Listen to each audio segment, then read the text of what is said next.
Boa noite, pessoal. Estamos começando mais um programa Berimbau Não é Gaita. E hoje estamos com a presença do Marcelo Carvalho, ele que é pesquisador e coordenador, idealizador do Observatório da Discriminação Racial no Futebol. Para nós é um grande prazer receber o Marcelo Carvalho aqui. A gente está saindo das Olimpíadas de Tóquio, né? E falar sobre o racismo no esporte é algo muito urgente e necessário. O Tyson, o ídolo do Esporte Clube Internacional, foi uma das pessoas, um dos jogadores que vem se destacando nesse combate ao racismo, e tem muitos outros que têm se destacado no combate ao racismo, no combate à intolerância religiosa. O Paulinho, jogador da seleção brasileira, também tomou posição agora durante as Olimpíadas, e o Brasil foi ouro nas Olimpíadas com futebol, foi bicampeão das Olimpíadas no futebol, uma alegria muito grande para nós. Berimbau Não é Gaita é uma idealização da Rede Estação Democracia e tem o patrocínio do Sintergs, Sindicato dos Técnicos Superiores do Estado do Rio Grande do Sul, e da UGIRM Sindicato dos Escrivães e Inspetores de Polícia do Estado do Rio Grande do Sul. Marcelo, seja bem-vindo aqui no Berimbau Não é Gaita, um prazer contar contigo. Foi muito bom, quando a gente fez contato contigo, você de pronto aceitou estar aqui conosco. Berimbau Não é Gaita, né, está no ar no YouTube, no Facebook e em várias rádios do estado do Rio Grande do Sul, e também pelo nosso aplicativo da Rede Estação Democracia. Quem quiser acompanhar o nosso programa e muitos outros programas que a gente tem aqui na Rede Estação Democracia, é só baixar o aplicativo da Rede Estação Democracia no app Play Store e acompanhar toda a nossa programação. Tem muita música boa, tem análise política, tem esporte, tem cultura, muita coisa boa aqui na Rede Estação Democracia. Marcelo, seja bem-vindo. Eu que agradeço o convite. Eu acredito, né, importantíssimo falar de racismo no esporte. E agora, nesse momento das Olimpíadas, a gente viu alguns cenários acontecendo, e é importante ressaltar a presença das pessoas negras dentro do esporte brasileiro, dentro do esporte mundial, e apontar que mesmo com essa presença, mesmo com as nossas vitórias, o racismo está sempre ali do nosso lado para nos desumanizar, né? Então é sempre importante falarmos de racismo no esporte. Marcelo, a gente quer saber quem é o Marcelo Carvalho, como é que tu te envolveu com o futebol, o que te levou a pesquisar esse tema, né? Então eu queria que tu explicasse um pouquinho aqui para nós quem é o Marcelo Carvalho. Tu é gaúcho, tu é de outro estado, como que tu te envolveu com o tema do futebol, o que te levou a pesquisar esse tema da discriminação racial no futebol, entender sobre o processo de discriminação, do racismo no esporte, como que ele se movimenta, como que se identifica, e como que a gente faz também para fazer esse combate. O Marcelo Carvalho tem 48 anos, formado em administração de empresas, trabalhei a minha vida até esse momento, né? Grande parte dele trabalhei em empresas de telecomunicações, mas sempre fui um cara inquieto quanto a essas questões sociais. Sempre fui um cara incomodado, nas vezes que eu passeava pelo Rio Grande do Sul, ouvia programas de televisão e rádio falando sobre a história do povo gaúcho, deixando de lado os negros. E aí isso sempre me incomodou, esse racismo sempre muito forte. E eu sou um menino negro da periferia que joguei futebol a minha infância inteira. E pensei o futebol ser talvez uma das únicas possibilidades de ascensão social.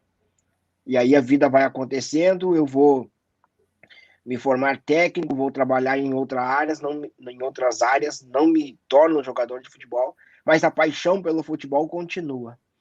E depois de formado em administração, eu começo a tocar um projeto ligado ao futebol. E aí esse projeto ligado ao futebol me deu a possibilidade de entender que o futebol não é esse espaço democrático que a gente sempre pensa o futebol ser um espaço democrático. Dentro do futebol tem muito racismo, principalmente quando a gente olha e pensa o futebol fora das quatro linhas. Aí a gente vai encontrar um futebol extremamente racista e elitista, e isso me fez pensar em trabalhar com a questão do racismo no futebol. Também por perceber a força que tem de debate quando um caso de racismo acontece dentro do futebol. Casos de racismo acontecem todos os dias na nossa sociedade, mas quando envolve o futebol, ganha uma repercussão muito grande.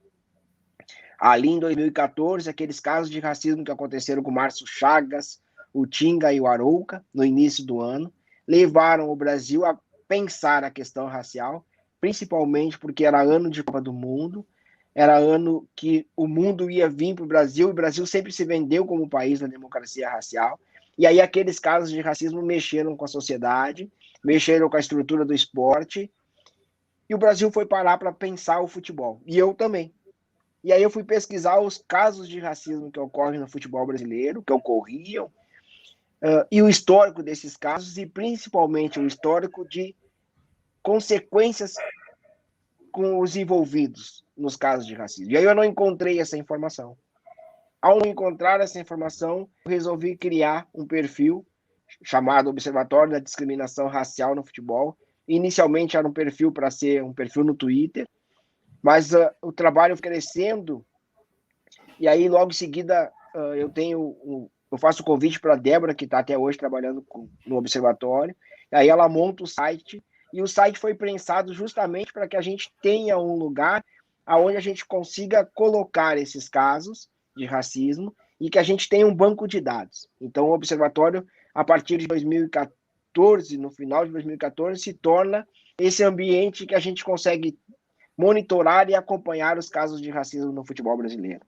E principalmente, aí que está a grande questão, né, era mostrar para os jogadores ou para o mundo esportivo que casos de racismo não são exceção no futebol. E que tem consequências, mesmo que as consequências fiquem dentro do meio jurídico desportivo, existe algumas punições. E era importante mostrar essas punições para os atletas, para que eles entendessem a necessidade de denunciar os casos e acreditassem que essas denúncias têm consequência. E aí o trabalho do Observatório começa a ser desenvolvido em 2015. Nós lançamos o primeiro relatório anual da discriminação racial no futebol, que é um documento que torna o Observatório reconhecido nacionalmente e internacionalmente. Então, hoje, a gente está prestes a lançar o 7º relatório, o relatório com os dados de 2020, e já fica os jornalistas e a sociedade, pesquisadores, esperando esse documento. Esse documento vai trazer os casos e os desdobramentos desses casos em 2020. Então, o Observatório nasce dessa minha inquietação ao perceber esse racismo tão forte dentro da sociedade brasileira, tão forte dentro do Rio Grande do Sul, e uma vontade de mostrar para nossas crianças a história de negros e negras que fizeram a história do Brasil. E aí o futebol também me dá, o futebol ou esporte, né, também me dá essa possibilidade de contar histórias de negros e negras dentro do esporte brasileiro. Marcelo, isso é bem importante. Queria te perguntar uma outra coisa. O Observatório hoje ele envolve quantas pessoas? E ele está mais envolvendo mais as pessoas só aqui no estado do Rio Grande do Sul. Ele tem uma abrangência nacional. Como que vocês têm trabalhado a organização dele? O Observatório ainda é um projeto, né? Eu chamo que ele ainda é um projeto porque a gente ainda não se tornou uma organização constituída. Então, hoje a gente não somos uma ONG, somos um projeto que ainda está tentando entender para que lado a gente pode ir, principalmente porque tem a questão financeira. E o Observatório, mesmo que tenha reconhecimento, a gente não tem um aporte financeiro, então é preciso andar com calma. O Observatório hoje é constituído por mim, que sou em Porto Alegre, pela Débora, que está em São Paulo, e nós temos alguns parceiros, né? O Luciano Jorge, que está em Minas Gerais. Então, a gente tem algumas pessoas que a gente vai dialogando, a gente montou um grupo também no WhatsApp que a gente vai trocando informações, e esse grupo vai trocando informações para que a gente pense algumas ideias e algumas ações para serem colocadas em práticas. Mas, falando assim, o Observatório ainda, como eu digo, né, ainda é um projeto que está tentando entender para que lado a gente pode seguir nesse caminho de constituir uma organização.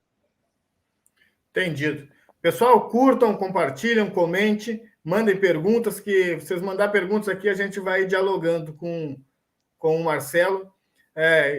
Também vou aproveitar que o Marcelo falou sobre o site do Observatório. Você pode entrar lá no site do Observatório e também ajudar a financiar o Observatório, né, Marcelo? Tem camisetas, tem jaquetas, tem calças do Observatório lá, que a gente, comprando esses produtos, a gente vai estar ajudando a financiar o Observatório contra a discriminação no futebol e também vai estar levando a mensagem. Então, você vai lá, compra sua camiseta. Eu já comprei a minha, estou usando aqui no programa. Cada vez, daqui a pouquinho, a gente está voltando à vida normal, vai estar sendo reabertos os estádios aí com toda a segurança sanitária possível.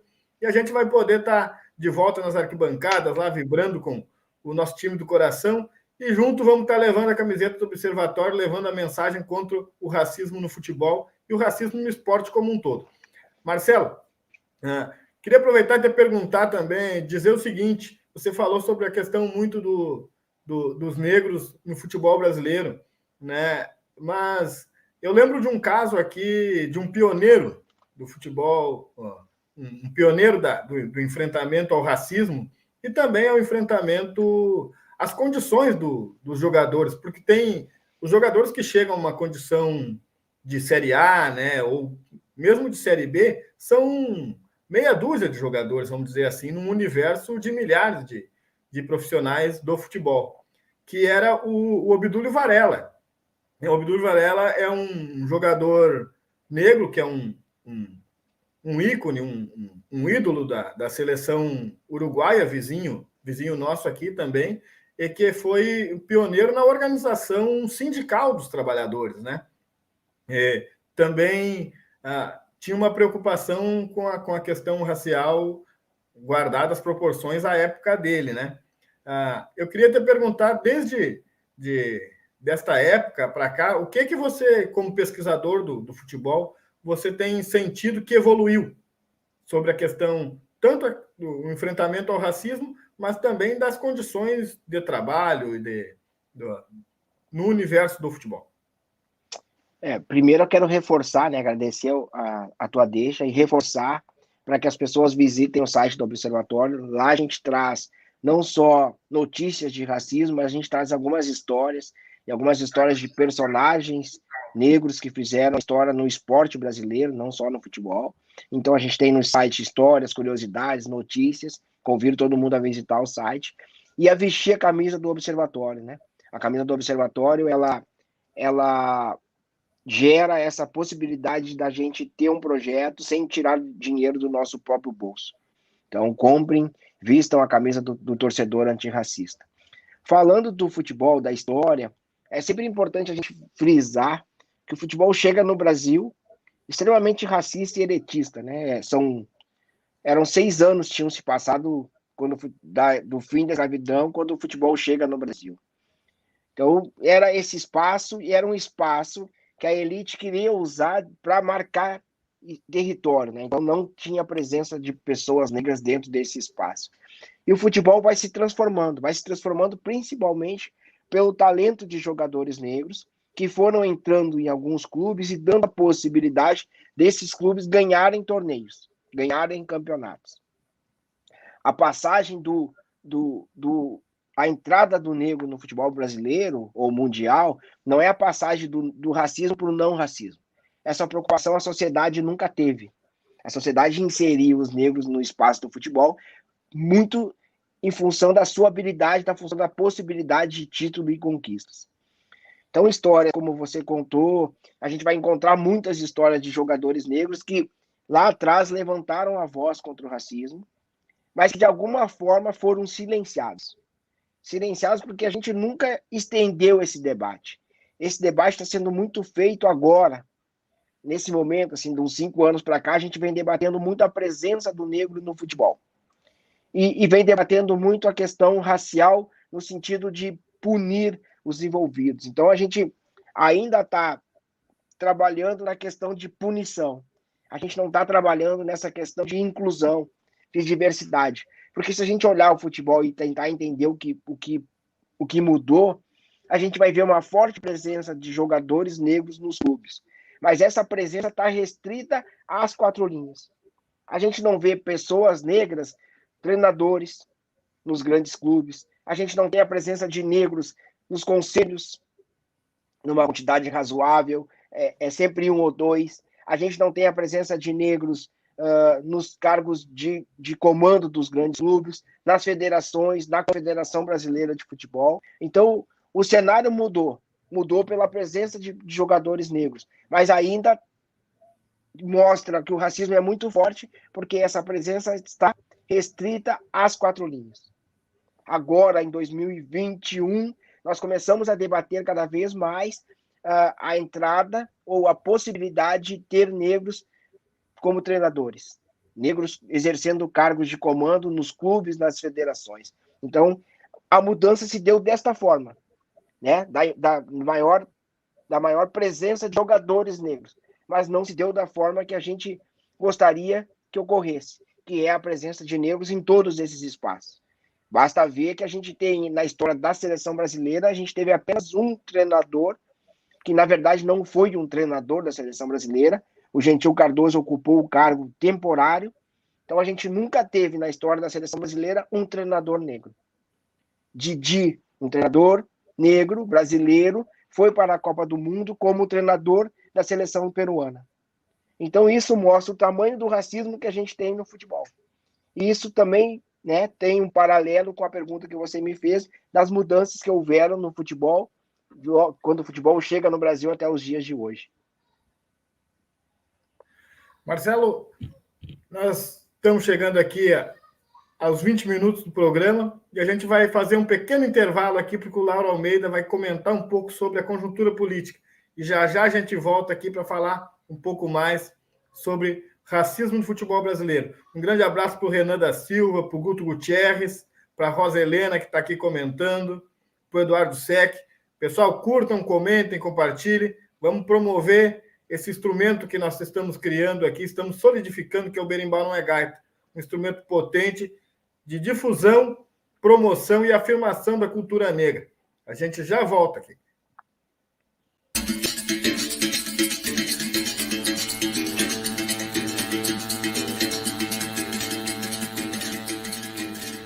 Olá, eu sou Lauro Almeida e vou apresentar para vocês alguns elementos da conjuntura política. Com o término das Olimpíadas, a crise política brasileira voltou a se tornar o principal assunto dos jornais. Como era de se esperar, Bolsonaro segue apostando no caos, pois é a única coisa que ele sabe fazer. Desde a semana passada temos visto uma escalada de tensões entre ele e os ministros do STF. Seguindo os passos de seu ídolo Donald Trump, Bolsonaro busca construir a sua invasão do Capitólio, ou seja, agir pela força para dobrar as instituições. Ele tem falado insistentemente em fraude eleitoral e não importa que o método de votação aqui seja muito mais avançado que nos Estados Unidos. Enquanto lá o voto ainda é feito em cédula de papel e a apuração é regionalizada, aqui o sistema é muito mais organizado, é eletrônico e centralizado pela Justiça Eleitoral. Mas isso não importa para Bolsonaro. Na verdade, a desmoralização das eleições e a defesa do voto impresso têm 3 finalidades para ele. Primeiro, manter o sistema político em estresse permanente. Segundo, disputar a pauta política semanalmente com a CPI da Covid. E terceiro, oferecer antecipadamente uma justificativa em caso de derrota em 2022. A novidade agora é que o comando da Marinha resolveu aderir à aventura golpista, marcando um desfile militar com tanques no mesmo dia que o Congresso analisa o tema do voto impresso. Porém, o que seria uma demonstração de força e o que para alguns até poderia ser a antessala do golpe militar, acabou se mostrando um fiasco. O tal desfile foi completamente esvaziado de público e acabou expondo a precariedade tecnológica das Forças Armadas. Pior, até o momento que este vídeo estava sendo gravado, as expectativas apontavam para uma derrota fragorosa da proposta de voto impresso defendida pelo governo no Congresso. O cenário de hoje é importante, pois fez mais uma vez os militares passarem vergonha publicamente. e é mais um passo no desgaste do governo. Os próximos capítulos dependerão da capacidade da oposição aproveitar essa situação para retomar a ofensiva, seja por dentro das instituições, seja através das ruas.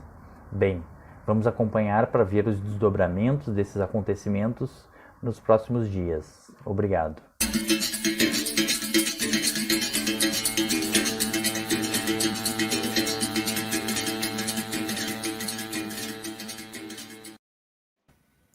Foi rapidinho, né, pessoal? A gente já está de volta aqui com o Marcelo Carvalho. Marcelo, seguindo esse bate-papo aqui sobre o racismo no futebol, vocês já estão finalizando mais um relatório, é isso? Isso. Agora, possivelmente em setembro, a gente vai lançar um novo relatório. E esse novo relatório, o que tu pode dar de spoiler para nós aqui? Isso, desde o primeiro, o que vocês têm visto, assim, tem aumentado os casos de racismo, tem se mantido estáveis, o que tem aumentado são as denúncias? De 2014 para cá, o que a gente teve sempre foi um aumento do número de denúncias de racismo no futebol brasileiro, né? Então, em 2014 foram 20 denúncias, em 2015 foram 35, 2016 teve um decréscimo, foram 25 denúncias, e aí sobe para 43 em 2016, 44 em 2017, e aí a gente chega em 2019 com 67 casos de racismo monitorados pelo observatório. Mas em 2020 esse número caiu pela metade. Mas isso não é uma conquista, isso não é uma vitória, isso não se dá pela conscientização dos torcedores, dos jogadores, dos envolvidos no esporte. Isso se dá pela pandemia. Isso se dá porque a gente viveu um ano praticamente com torcedor fora do estádio. 2020, nós tivemos torcida nos estádios, foram nos 3 primeiros meses. E aí, se nós apontarmos que tivemos 31 casos de racismo em 2020 no futebol brasileiro, é um número grande. É um número grande para poucos meses de futebol com torcida. E é um número preocupante, porque a maioria dos casos apontados não são de torcedores. Muitas vezes, quando a gente discute esse racismo no futebol, os clubes tendem a dizer que não tem como controlar os torcedores. Que o torcedor que ofende, ele está dentro do anonimato da arquibancada e que o clube não pode fazer nada, nem mesmo ser punido por esse torcedor. E aí, em 2020, a gente vai ver que a maioria desses casos não envolve torcedor. Vai envolver radialista, narradores, vai envolver dirigentes, vai envolver clubes que tiveram no sistema de som cânticos racistas colocados ali para simular o torcedor. Então a gente vai ver que esse racismo é muito mais estrutural e ele está muito ligado ao clube em si e não ao torcedor. Então esse número é preocupante a partir do momento que nos mostra essa outra realidade. Essa é a realidade que clubes negavam, né, dizendo que a culpa era do torcedor que estava usando o anonimato. Dessa vez a gente tem um outro cenário. Então, não temos nada para comemorar.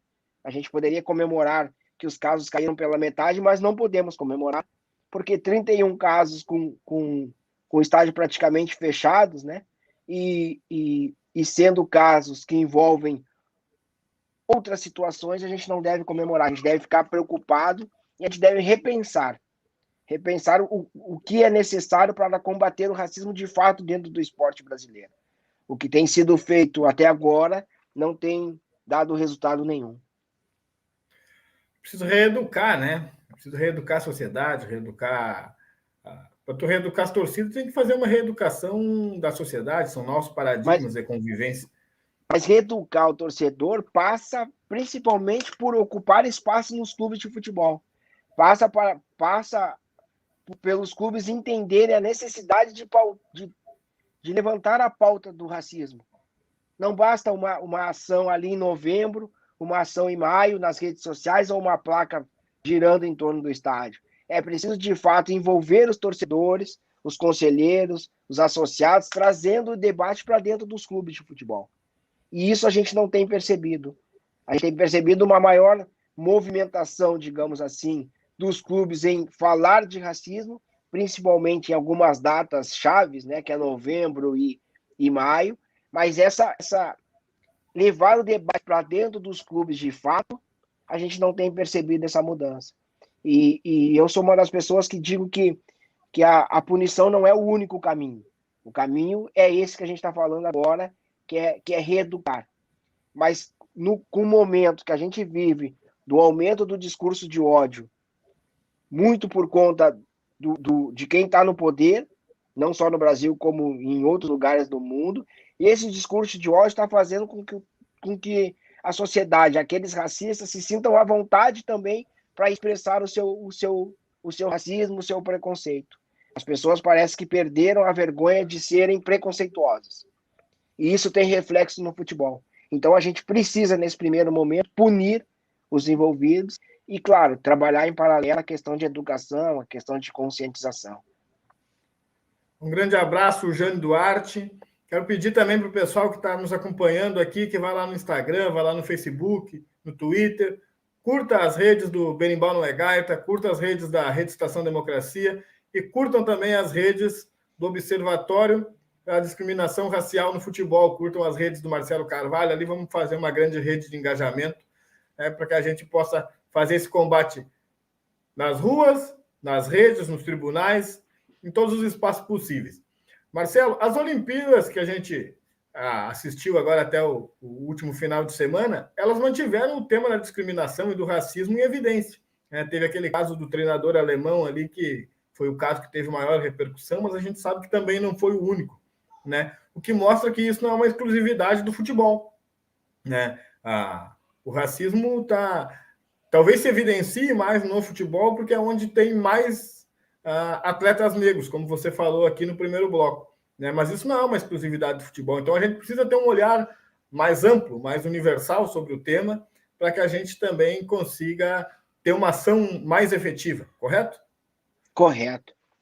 O observatório ele nasce com o intuito de monitorar os casos de racismo no futebol, mas hoje nosso trabalho se estendeu, né? Então a gente hoje monitora todas as formas de preconceito e discriminação em todos os esportes. Mas o futebol acaba sendo o carro-chefe por conta da maior visibilidade que o futebol tem na sociedade. Então quando a gente fala que tem um programa esportivo na televisão, a gente não tem um programa esportivo, a gente tem um programa que fala de futebol. 99% do tempo. Se sobrar um tempinho, o programa vai falar de outros esportes. Por isso que a gente tem o maior número de casos de racismo no futebol, que é onde o olhar da imprensa está maior. É onde a gente consegue monitorar e até mesmo estimular que os torcedores e jogadores denunciem esses casos.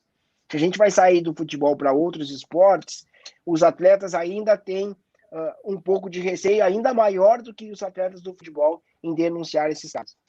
Porque a retaliação ela vai acontecer. Haja visto o caso do Ângelo Assunção, que denunciou sofrer racismo dentro do clube que ele estava, que era o Pinheiros, e ele está sem clube. O Ângelo Assunção, um grande ginasta brasileiro, que venceu diversas etapas do Mundial de Ginástica, hoje não tem clube para treinar.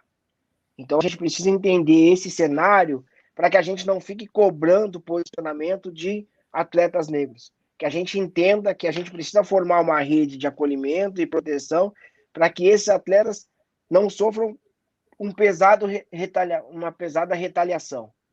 Para que eles consigam denunciar e ainda ter oportunidade de continuar exercendo sua função dentro do esporte. Por isso é tão importante a gente entender esse cenário do esporte para, de novo, né, não ficar cobrando posicionamento dos atletas, entender que a estrutura do esporte ela é racista.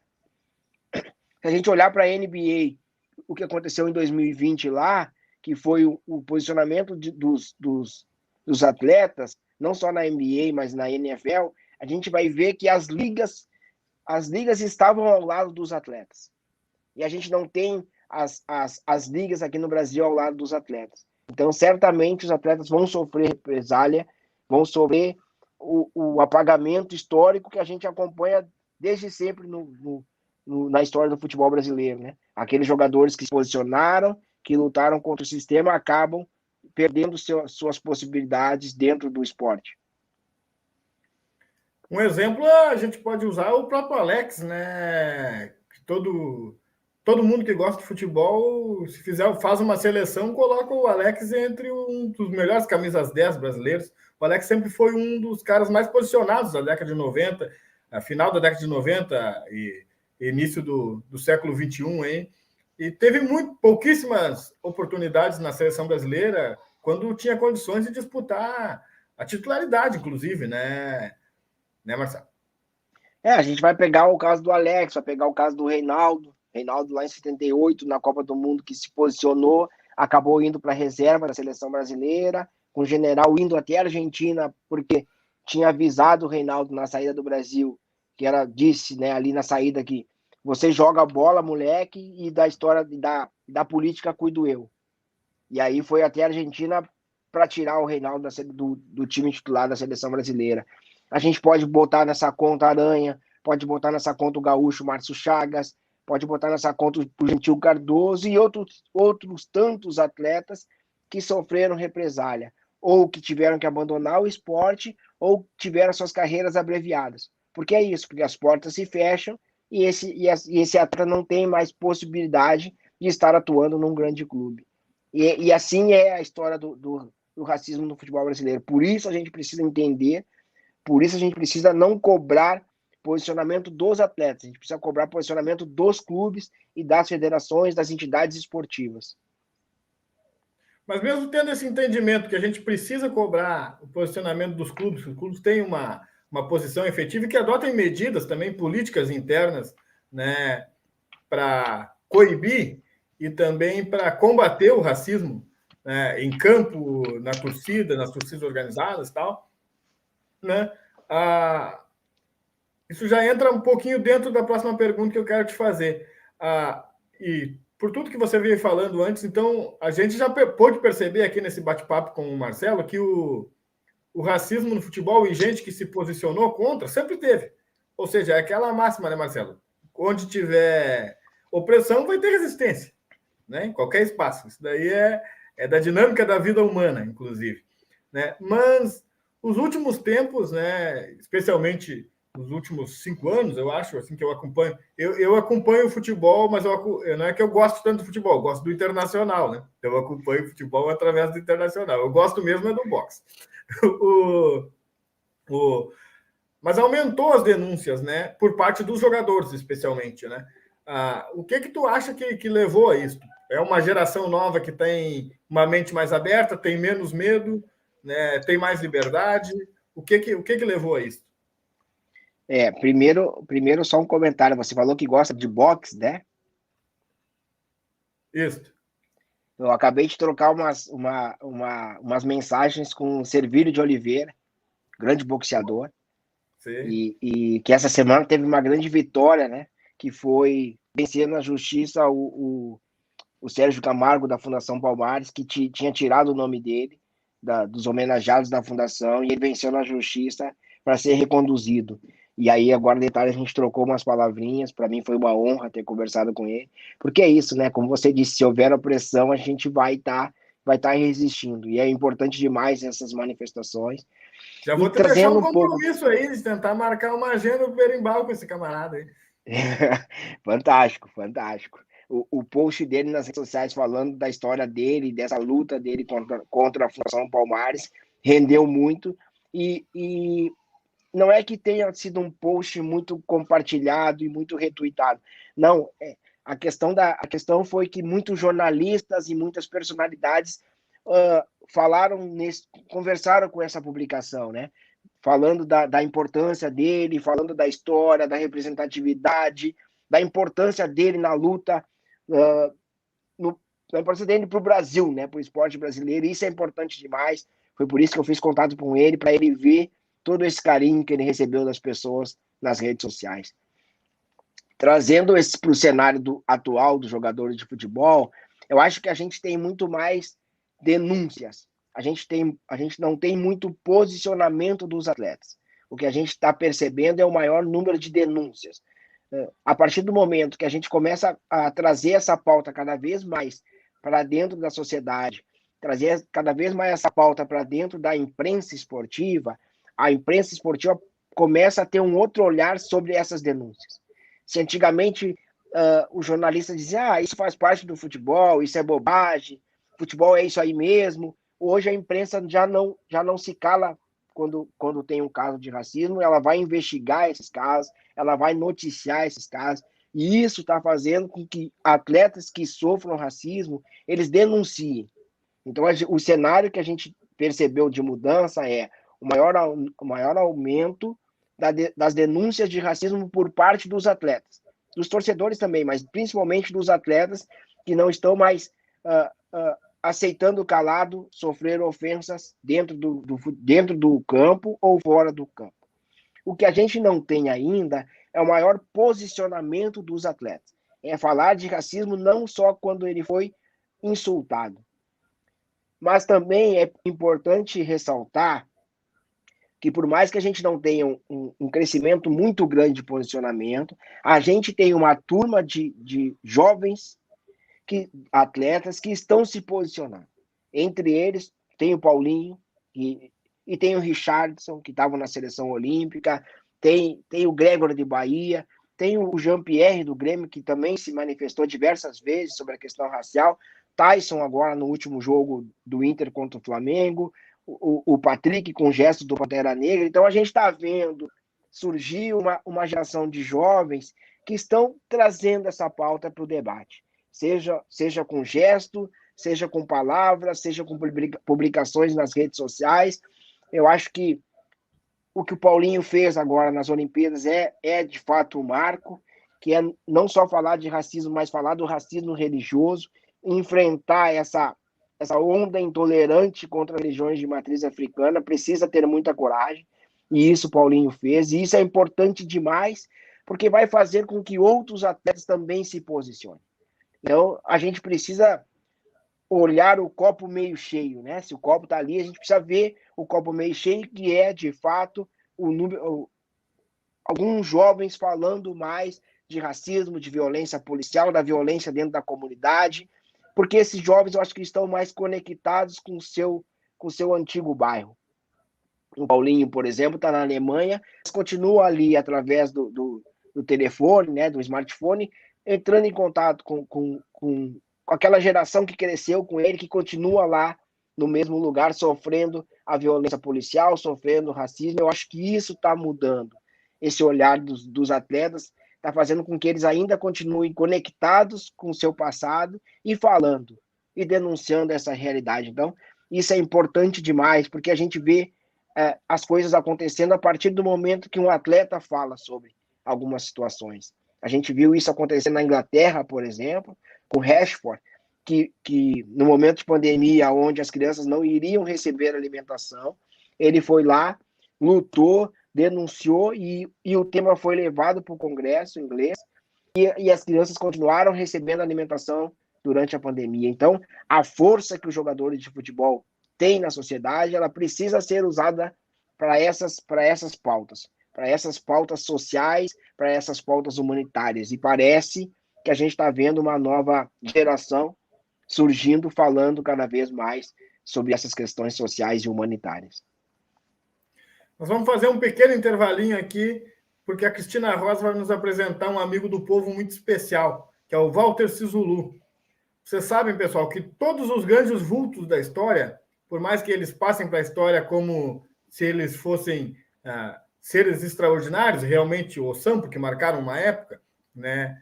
Mas marcaram época, marcaram uma luta, marcaram um período histórico muito importante, seja para um segmento, seja mais para o conjunto da sociedade como um todo, mas todos eles são vultos coletivos. Não existe ser humano que sozinho mude uma realidade, né? E dentre esses vultos coletivos, nós queremos apresentar, hoje a Cristina Rosa vai nos apresentar o Walter Sisulu. Walter Sisulu era um dos grandes parceiros de Nelson Mandela na luta contra o apartheid, quando fundaram a Lança da Nação, que era a ala jovem do Congresso Nacional Africano, partido que lutou contra o apartheid e que depois levou Mandela até a presidência da África do Sul livre. Cristina Rosa, por favor.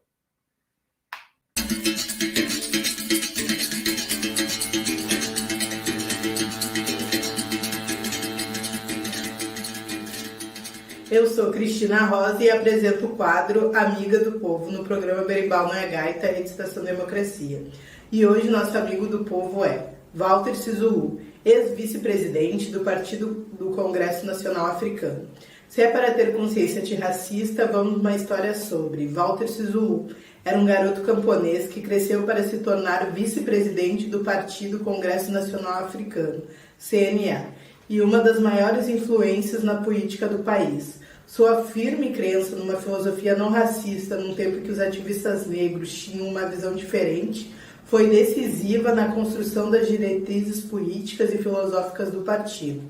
Em 1949, um ano depois de o governista Partido Nacional ter incluído o apartheid nas leis sul-africanas, Sisulu foi eleito secretário-geral, o mais alto posto de seu partido, e passou a colocar em prática uma estratégia de muitos protestos. Como resultado, foi preso 7 vezes nos anos seguintes, quando, em 1961, o CNA começou a luta armada. Sisulu entrou para a clandestinidade, fazendo discursos numa rádio ilegal de uma fazenda na periferia de Joanesburgo. Nesse período, ele chegou a ser preso e mantido em uma cela solitária por 88 dias. Sua libertação ocorreu em 1989, quando Sisulu tinha 77 anos. Ele ficou mais de 25 anos atrás das grades. O regime sul-africano estava sofrendo pressões internas e internacionais para fazer um governo para a maioria. Um ano depois, o CNA foi legalizado e seu grande amigo Nelson Mandela também saiu da prisão e o convidou para ser seu vice no partido. Assim, vamos encerrando o quadro de hoje, Amiga do Povo. Seu maior desafio imediato foi tentar evitar a violência de negros contra negros que surgiu entre o CNA e o Partido Inkatha da Liberdade. Ele fez campanha nas primeiras eleições, verdadeiramente multirraciais, e viu seu sonho da maioria negra realizado. Esses trechos foram escritos por Maister da Silva. Até o próximo Amiga do Povo.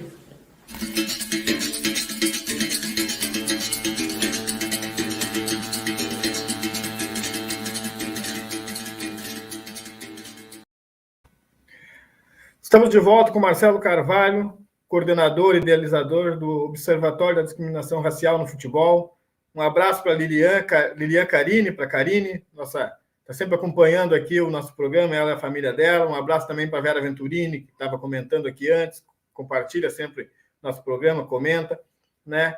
Grande abraço para todo mundo que está nos acompanhando. Marcelo, e esta emergência dos novos jogadores que têm se posicionado, têm tomado iniciativas muito diferentes, tal. Tem um jogador que eu considero um grande ídolo também, que é o Didier Drogba, né? Inclusive ele e o Pelé, eu gosto mais do Drogba do que do Pelé, inclusive, mas ele e o Pelé são os dois únicos jogadores no mundo que conseguiram parar uma guerra para assistir eles jogar bola, né?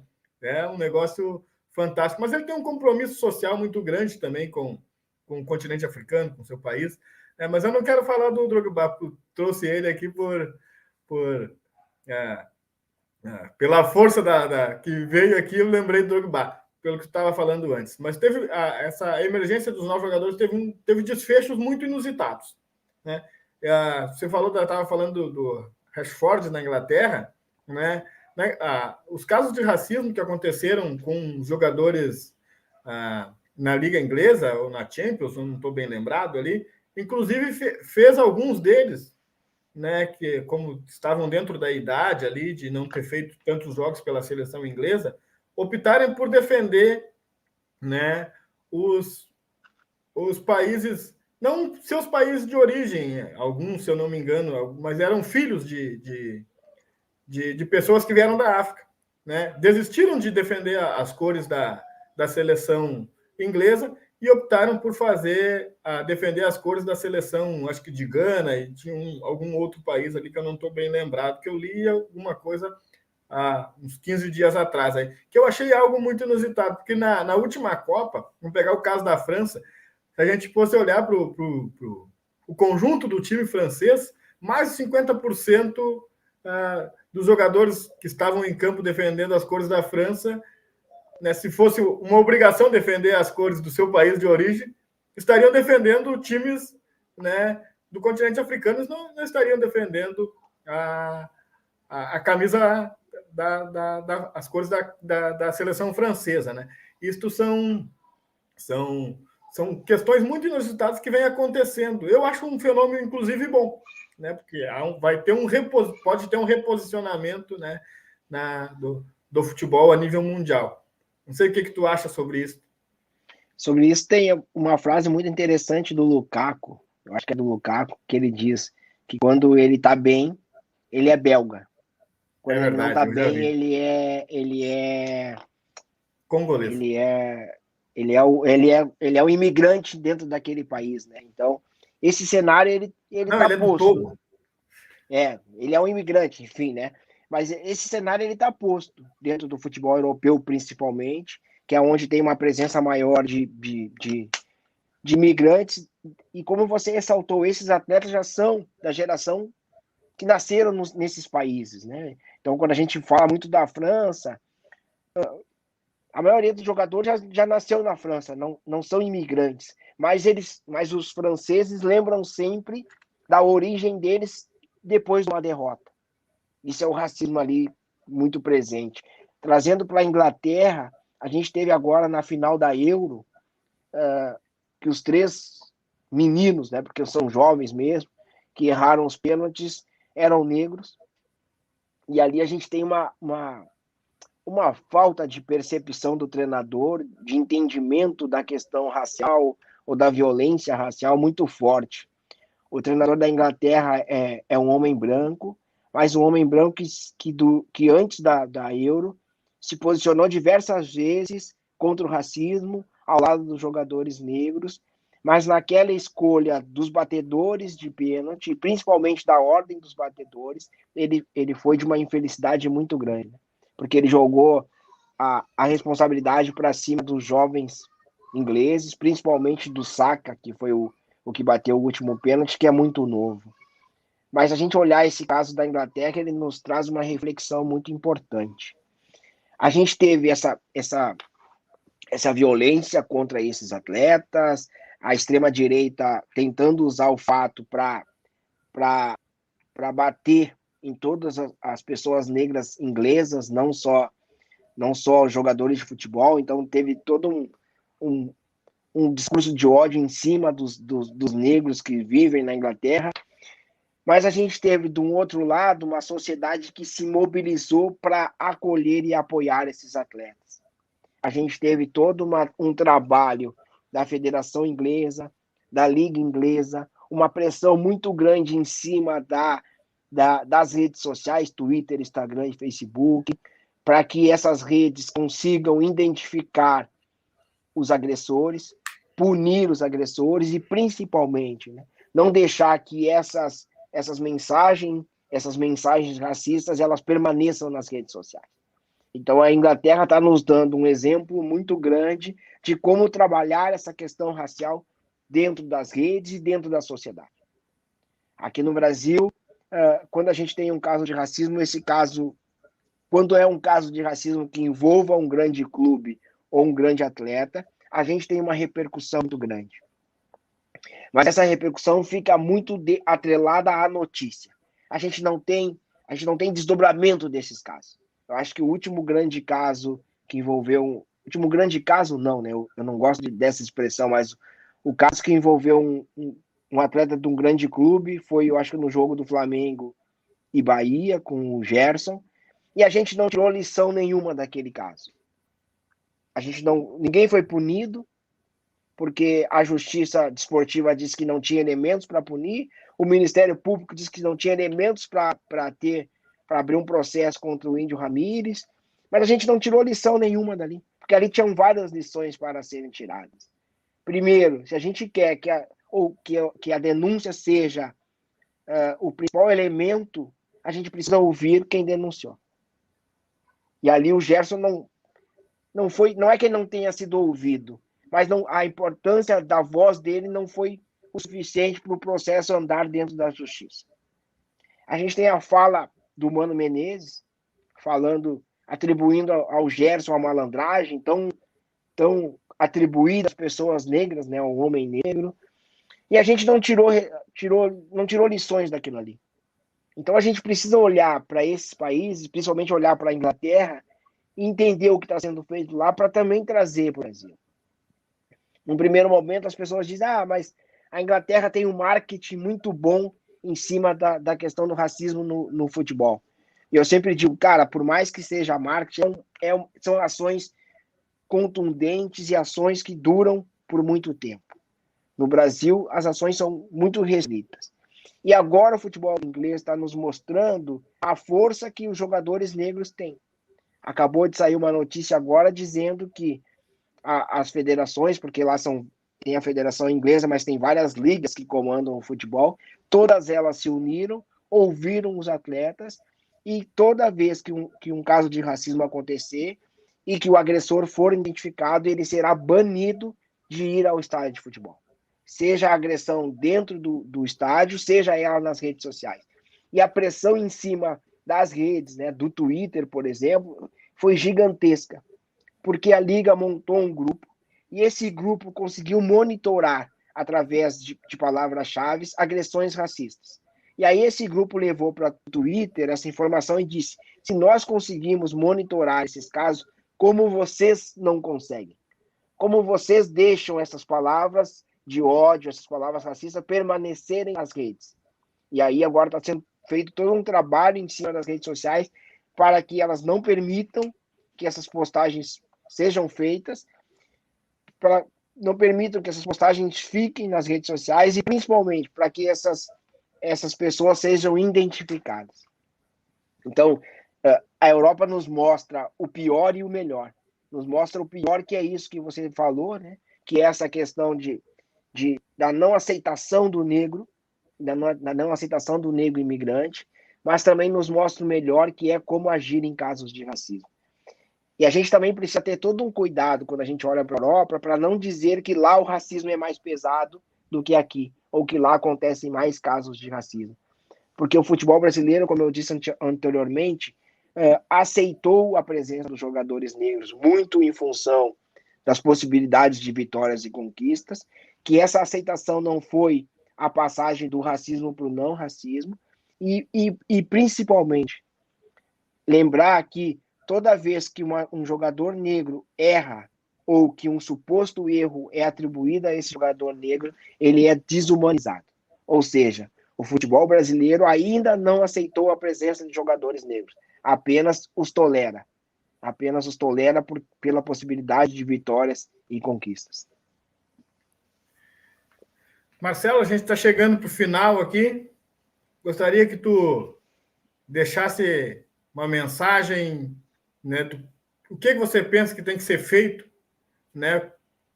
Falasse um pouco quiser falar sobre o trabalho do observatório, como que as pessoas podem somar com o observatório, né, nesta luta contra o racismo e a discriminação racial no futebol e no esporte como um todo. Fica bem à vontade, o espaço é todo teu. O principal convite que eu vou fazer para todos que estão nos ouvindo é para que sejam, de fato, um torcedor antirracista. E ser um torcedor antirracista é lembrar que dentro do seu próprio clube tem racismo. Afinal de contas, se a gente olhar os 20 clubes do futebol brasileiro, na grande maioria deles, nós não temos a presença de pessoas negras em posições de poder, em posições de comando. Então é preciso que esse torcedor, antes de olhar para o clube rival, olhe para o seu clube. Perceba o quanto essa estrutura dentro do seu clube é racista e o quanto falta oportunidades para que pessoas negras ocupem esse cargo. E aí, a partir desse olhar, que a gente construa essa visão do torcedor antirracista de montar nessa estrutura do futebol brasileiro uma estrutura mais diversa, para que a gente cobre a possibilidade de ter pessoas negras ocupando os cargos dentro dos clubes, das federações, das entidades esportivas. Eu acho que esse é o principal convite que eu deixo para todo mundo que nos ouviu, assim como visitar o site do Observatório, observatorioracialfutebol.com.br, e nos seguir nas redes sociais. O Observatório está no Twitter, OB Racial Futebol, estamos no Instagram e no Facebook, Observatório Racial Futebol. Nos sigam, compartilhem, comentem, aceitamos todas as sugestões, críticas são sempre bem-vindas, porque nos ensinam muito.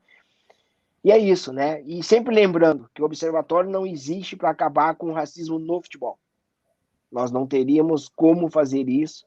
Uma sociedade extremamente racista como a brasileira, o futebol vai ter esse reflexo lá dentro. O que o observatório tenta fazer é usar a força que o futebol tem para que a gente consiga levar a pauta antirracista para cada vez mais pessoas.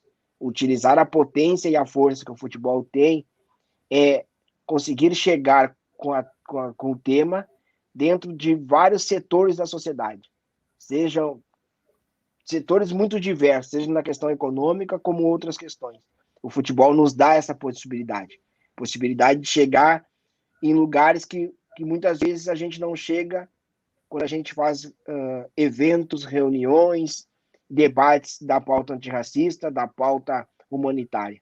O futebol nos dá essa possibilidade. Então, o observatório ele é pensado muito mais em usar a força do futebol para combater o racismo do que acabar com o racismo no futebol. Marcelo, um grande abraço, foi um prazer poder contar contigo aqui nessa noite.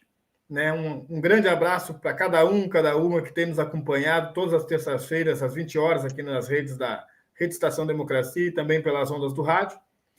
Desejar também um grande abraço para todos que ajudam a manter a Rede Estação Democracia de pé, aos nossos patrocinadores, os nossos apoiadores, e também a equipe que compõe o programa Berimbau Não é Gaita. Agradecer também ao Babiton, que está sempre junto conosco aqui, cuidando da parte técnica. Agradecer ao Lucas Guedes, a Cristina Rosa, ao Júlio Rodrigues, que ajuda a Cristina a produzir o quadro Amigo do Povo, Amiga do Povo. Né? Agradecer a cada uma, o Benedito Tadeu César, a Maria da Graça, a Núbia, todos que nos acompanham aqui sempre. Né? Que é uma grande quantidade de pessoas, que aqui todo mundo é voluntário, Marcelo. Então, para manter essa rede de pé não é brincadeira. Né? Sei bem então, como é. Agradecer cada uma que está aqui junto com a gente. Pedir para vocês que curtam, compartilhem as atividades, os nossos programas da Rede Estação Democracia, curtam as redes do programa Berimbau Não é Gaita, curtam as redes do Observatório contra a Discriminação Racial no Futebol, né? E também, se puder, vai lá, entra lá no site do Observatório, compra a camiseta, compra o corta-vento, compra a calça e vamos fardado, que quando abrir os estádios nós vamos fardado para a luta antirracista, para apreciar o bom futebol. Eu vou estar lá torcendo pelo Colorado com a minha camisetinha que eu comprei aí essa semana, tá, Marcelo? Comprei uma para mim e comprei uma para o meu filho, que é um Colorado vermelho também. Tá bem? Um grande abraço. Agradecer também aqui ao Sintergues e ao UGIRM, que são os nossos patrocinadores. E a semana que vem a gente está aqui de volta às 20 horas com o Rafa Rafuage. O Rafa é das pessoas que constrói o Museu do Hip Hop na América Latina. Então, a gente vai estar falando de funk, vai estar falando de rap, vai estar falando de cultura periférica. E logo mais na outra semana, nós vamos ter também aqui junto conosco um autor de um livro que está fazendo um grande sucesso aqui em Porto Alegre, que é o José Faleiro. Escreveu um livro chamado Os Supridores. Eu ainda não li, mas tive muitas recomendações, vou ler para a gente comentar depois aqui no Berimbau Não é Gaita. Pessoal, até semana que vem, um grande abraço. Abraço.